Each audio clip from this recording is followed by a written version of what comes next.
오늘 종료주일 무교절에 지켜야 할 것이라고 하는 제목으로 하나님의 말씀 선포하겠습니다.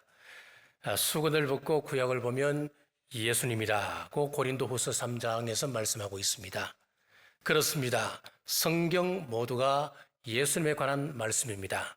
특히 절기는 모두 우리 예수님의 예표입니다. 그래서 예수님의 생애는 철저하게 7절기를 따라 움직이십니다. 6월절은 예수님의 죽으심입니다. 무교절은 예수님의 무덤에 계심입니다. 초실절은 예수님의 부활절이고, 그리고 7절절은 예수님과 성령님의 임무 교대입니다. 납발절은 예수님의 재림입니다. 속죄일은 예수님께서 사람들의 죄를 돌아보십니다. 점검하십니다. 그리고 초막절은 우리 인간을 심판하시는 그런 날입니다. 오늘 우리가 무교절을 이해하려면 먼저 6월절을 살펴봐야 합니다. 죽음의 천사가 애굽의 장자들 모두를 죽일 때에 어린 양의 피가 발라져 있는 이스라엘 집에는 아무런 일이 일어나지 않았습니다. 애굽의 온 천지에는 슬픔과 애통의 소리가 들렸습니다마는 이스라엘 백성들이 가고 있는 고센 땅에는 사망의 곡성이 들리지가 않았습니다. 6월절 희생양이 요구되었듯이 우리도 심판을 면하기 위해서는 영적인 6월절 희생 제물이 필요합니다. 그분이 바로 흠도 점도 없으신 우리 예수 그리스도이십니다. 우리가 예수 그리스도의 보혈을 의지할 때에 심판과 죽음이 넘어갑니다. 예수 그리스도의 복음이 있는 곳에 구원의 길이 있습니다. 생명의 길이 있습니다. 여러분 심령의 문설주에 예수 그리스도의 보혈이 묻어있기를 주님의 이름으로 축복합니다. 여러분 가정 문설주에 예수 그리스도의 보혈의 피가 묻어있기를 주의 이름으로 축복합니다. 6월절 다음 날부터 시작해서 일주일 동안을 무교절이라 그랬습니다. 첫째, 무교절의 원어적 의미입니다. 출애굽기 14장 27절입니다. 여호와께서 애굽 사람들을 바다 가운데 엎으시니, 무교절은 장사 지낸다라고 하는 의미를 가지고 있습니다. 홍해를 건넌 절기를 기념하는 절기가 되는 것이지요.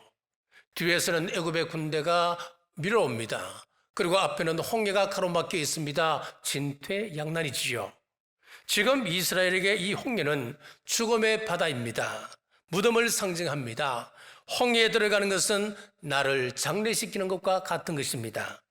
그래서 신약 고린도전서 10장 2절에 보면 사도 바울은 모세에게 속하여 구름과 바다에서 세례를 받고 홍해 건넌 것을 세례다라고 해석을 했습니다. 세례는 내가 죽는 것입니다. 세례가 얼마나 우리 신앙에서 중요한 것입니까? 이후로는 내가 죽고 예수님께서 살아계십니다. 이것 고백하는 것이 우리가 받는 세례입니다. 그리고 묻어두다라고 하는 의미도 있습니다. 무교절에는 누룩 없는 떡을 셋으로 떼어서 그것을 먹게 되는데, 먹을 때는 반드시 손으로 찢어 먹었습니다. 그리고 그 무교병이 남아있을 경우에는 땅을 파고 묻어두었습니다. 그리고 3일 후에 다시 꺼내어 그 떡을 먹었습니다. 이것은 무덤 속에 계실 우리 예수님, 3일 동안 무덤 속에 계실 예수님을 예표하고 있습니다. 당시 유대사회 장례 예법은 3일장 내지 5일장이었습니다. 우리와 똑같습니다. 이 장례 예법을 따르면 우리 예수님께서 십자가에 못 박혀 돌아가신 후 3일 만에 부활하셔야 되는데, 3일장을 치른다면, 5일장을 치른다면 무덤 속에서 부활하시는 것이 아니고 무덤 속에 들어가시기 전에 부활하시는 것입니다. 부활하신 후 3일 만에 부활하시려면 무덤 속에 들어갈 수가 없는 것이지요. 그리고 유대사회에서 이 안식일이 얼마나 중요한가 하면 시체가 밖에 있으면 안 되었습니다. 그래서 안식일에 시체가 밖에 있는 것을 금하기 위해서 사형수를 사형시킬 때도 3일을 계산하여서 안식일에 걸리지 않도록 해서 사형 집행을 했던 것입니다. 더구나 우리 예수님께서 죽으신 그날은 유월절, 무교절, 안식일이 있는 매우 중요한 그런 주간이었으니까 시체가 십자가에 있는 것은 있을 수가 없는 것이었습니다. 자, 그러니까 일반적으로 보면 우리 예수님께서는 유월절날 돌아가실 수가 없는 것입니다. 당연히 십자가형을 며칠 연기할 수밖에 없는 그런 상황이었습니다. 그런데 우리 예수님의 생애가 얼마나 정확하게 7절기를 따라 움직이는지 한번 보십시오. 6월절 어린 양은 1월 10일 날 양을 선택해서 4일 동안 집에 잠시 보관해 둡니다. 4일 동안 아무 흠과 티가 없게 되면 1월 14일 날 6월절 날 어린 양을 잡게 됩니다. 이것 어기면 큰일 납니다. 6월절 어린 양 대신 우리 예수님께서 십자가에 달려 돌아가시기 4일 전에 오늘 예루살렘 성에 입성하셨습니다. 그리고 4일 동안 예루살렘에 계시다가 1월 14일 6월절 날 예수님께서 십자가에 못 박혀 돌아가셨습니다. 사실 대제사장들과 서기관들은 1월 14일 이 6월절 명절날에는 예수님을 죽이지 않으려 했습니다. 마가복음 14장 1절에서 2절에 보시면은 이 대제사장과 서기관들이 6월절 날 예수님을 십자가에 못 박게 되면은 밀란이 일어날 것을 염려하여서 그날 죽이지 말자고 했습니다.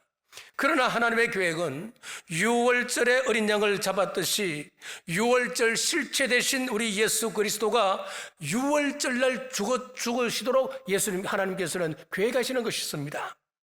하나님은 계획을 이루시기 위하여 인간들의 불법 재판을 이용하시면서도까지 정확하게 계획된 그 날짜에 예수님께서 십자가에 못 박히시도록 하셨습니다. 당시 불법 재판에 대해 카할은 6가지를 지적하고 있습니다. 그 가운데 3개를 제가 소개하면 이렇습니다. 첫째, 재판은 일반적으로 기소, 심의, 재판, 선고 등 최소한 3일 이상의 기간이 소요됨을 율법적으로 지켜왔지만 빌라도 법정은 예수님에게 하루 만에 십자가형을 선고했으니 이는 불법이다. 여러분, 있을 수 없는 일이었습니다. 둘째, 재판은 낮에 행하는 통례를 무시하고 밤중에 집행되었다. 이것도 있을 수 없는 일이었습니다. 셋째, 안식일에 시체가 있게 되는 것을 금하여 안식일 전날에는 사형 선고를 내릴 수 없었으나 빌라도는 사형 선고를 안식일 전날에 내렸으니 불법이다. 이 외에도 3가지가 더 있습니다만은 어쨌든 인간의 재판, 이 불법을 이용해서라도 하나님께서는 반드시 그 뜻을 이루어 가십니다. 어떻게 불법을, 운명시간도 마찬가지입니다. 정확합니다. 유대인은 6월절인 1월 14일 9시에 양을 잡습니다. 유대인들의 9시라고 하는 것은 우리 시간으로 하면 오후 3시입니다. 예수님께서 십자가에 운명하신 그 시간이 오후 3시입니다. 양을 잡을 때 양의 옆구리를 칼로 푹 찌릅니다. 그러면 양은 울음소리도 내지 않고 그냥 선체로 자기 몸에서 피가 쭉쭉쭉 다 빠집니다. 다 빠지고 나면 갑자기 푹 쓰러지고 그냥 죽고 마는 것입니다. 이것은 로마 병정이 예수님의 옆구리에 창을 찌름으로 이 예언의 말씀이 성취가 됩니다. 그리고 출애굽기 12장 46절에 보면 뼈도 꺾지 말지며라고 예언하고 있습니다. 다른 절기에 잡은 양들은 전부 다 뼈를 꺾어서 그 고기를 먹습니다만은 6월절 어린 양의 뼈는 절대로 뼈를 꺾지 않습니다. 요한복음 19장 32절에서 36절에 군인들이 가서 예수와 함께 못 박힌 첫째 사람과 또 다른 사람의 다리를 꺾고 예수께 이르러서는 이미 죽으신 것을 보고 다리를 꺾지 아니하고 쭉 지나가서 이 일이 일어난 것은 그 뼈가 하나도 꺾이지 아니하리라 한 성경을 응하게 하려 함이라. 함께 달린 2명의 강도들이 있었습니다. 그 강도들의 뼈를 꺾었습니다. 다리를 꺾었습니다. 그러나 예수님은 꺾지 않았다 그랬습니다. 시편 34편 2절에 보니까 그의 모든 뼈를 보호하시며 그 중에서 하나도 꺾이지 아니하도다. 우리 구약의 예언이 우리 예수님에게 정확하게 성취가 되었습니다. 보통 십자가 위에 달린 사람은 한 3일 동안 살아있다고 이야기합니다. 시름시름 앓다가 고통당하다가 그렇게 돌아가는 것이, 죽는 것이 십자가형입니다. 그래서 십자가형이 그렇게 무서운 형벌인 것입니다. 그런데 유대인들은 지금 안식일이 임박했습니다. 안식일이 임박했기 때문에 지금 마음이 막 급한 거예요. 예수님께서 몇 시에 운명하셨다 그랬습니까? 오후 3시에 운명하셨지요. 그러면 유대인들이 이야기하는 안식일은 언제부터 시작하느냐 하면은 우리 시간으로 금요일 오후 6시부터 시작입니다. 예수님께서 운명하시고 안식일 시작까지는 3시간밖에 남지 않는 거예요. 그러니까 이 유대인들이 빌라도에게 요청하기를 지금 예수님과 함께 달려있는 2명의 그 강도들 빨리 좀 죽여야 된다는 거예요. 그래서 뼈를 꺾어서 죽이자는 겁니다. 그래서 로마 군병들이 예수님과 함께 달렸던 2명의 그 십자가형을 받는 사람들 다리에 뼈를 꺾어서 죽입니다. 그리고 예수님의 뼈도 꺾으려고 다가가니까 예수님은 이미 운명하셨습니다. 그래서 로마 군병들이 예수님의 옆구리에 창을 찌름으로 그 죽음을 확인만 하는 것이었습니다. 자, 예수님께서 운명하신 후 유대인들이 시체를 치워달라고 또 요구를 하지요. 때마침 아리마대 요셉이 빌라도를 찾아가서 자신이 예수님의 시신을 수습하겠다고 요청을 했습니다. 사실 이것은 아리마대 요셉가 자신의 목숨을 내어놓고 요구하는 것이었습니다.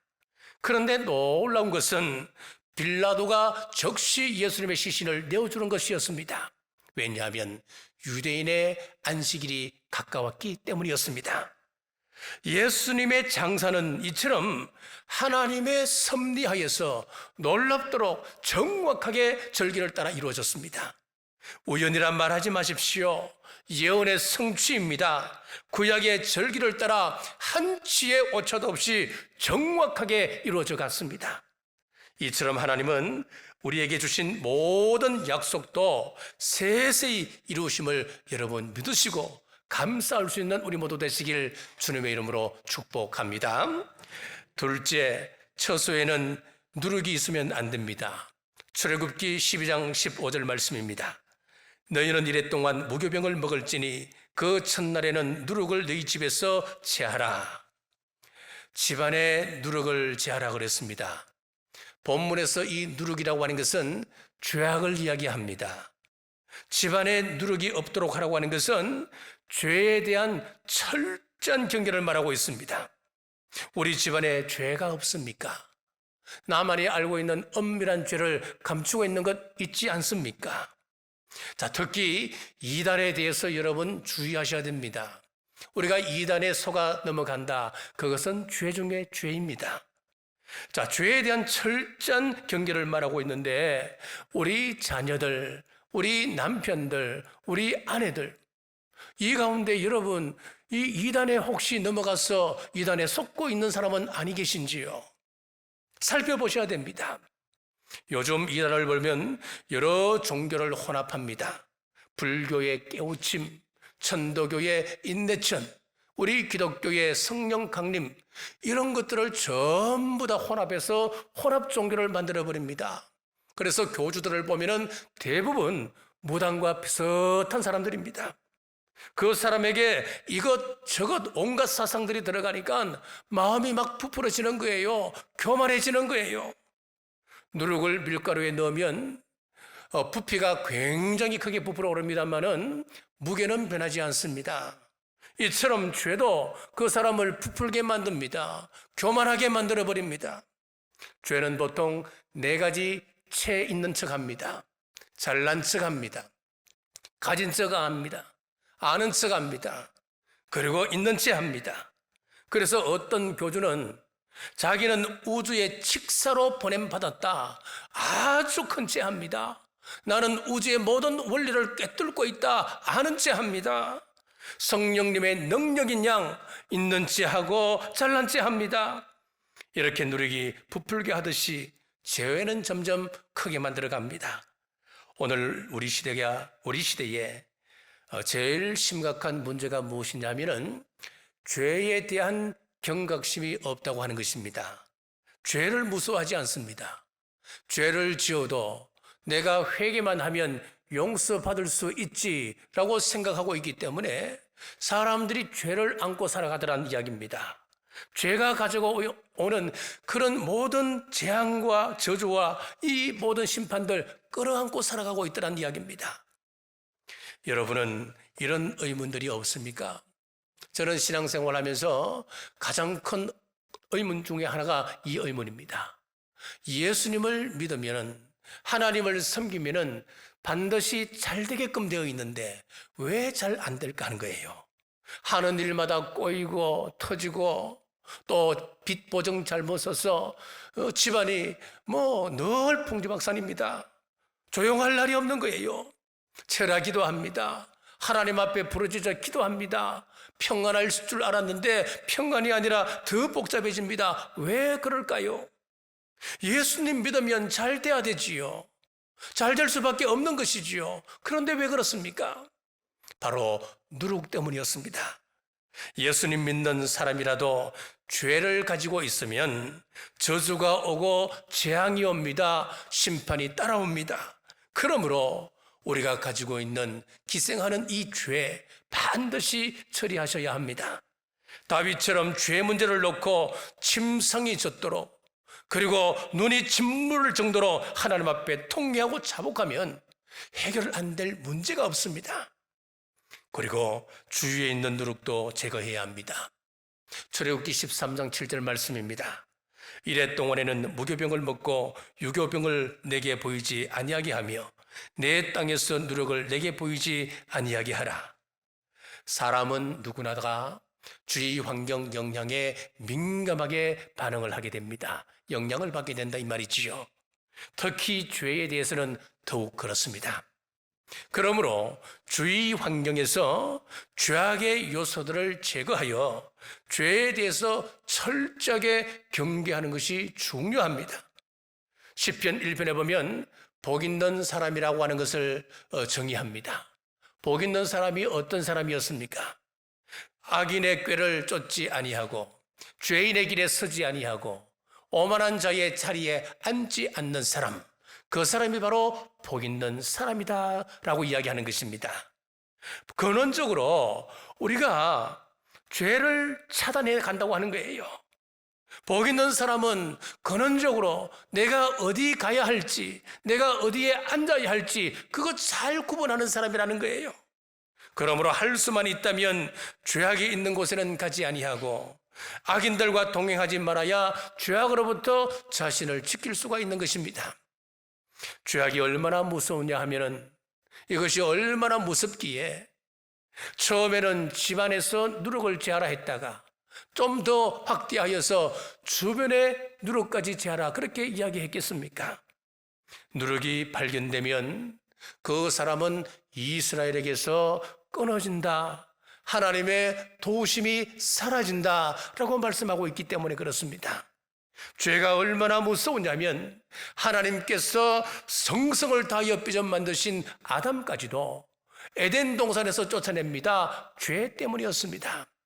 하나님의 사랑하는 독생자 예수 그리스도를 이 땅에 보내셔서 대신 저주를 받게 해야 죄 문제를 해결할 수 있을 만큼 이 죄라고 하는 것은 독성이 지독한 것입니다. 그런데 우리 사람이 이 지독한 독성이 있는 죄를 그냥 끌어안고 살더라는 거예요.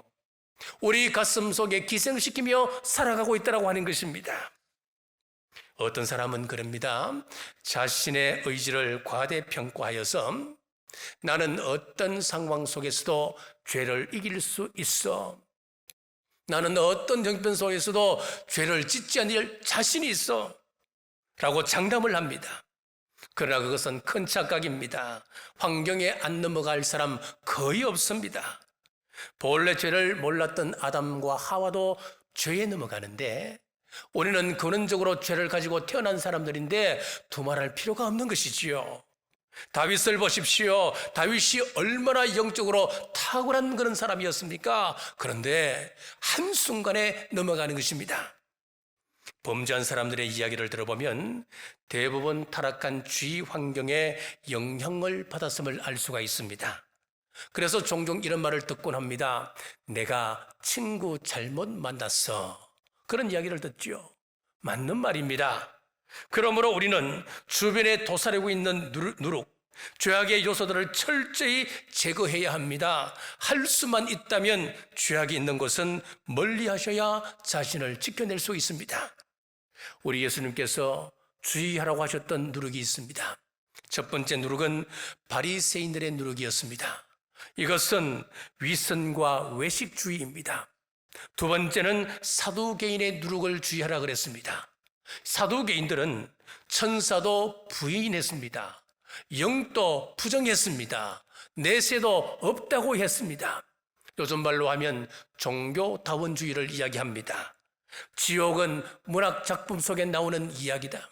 만약에 지옥을 이야기하지 않는다면 이 세상은 범죄자들 소굴이 될 수밖에 없을 것이다.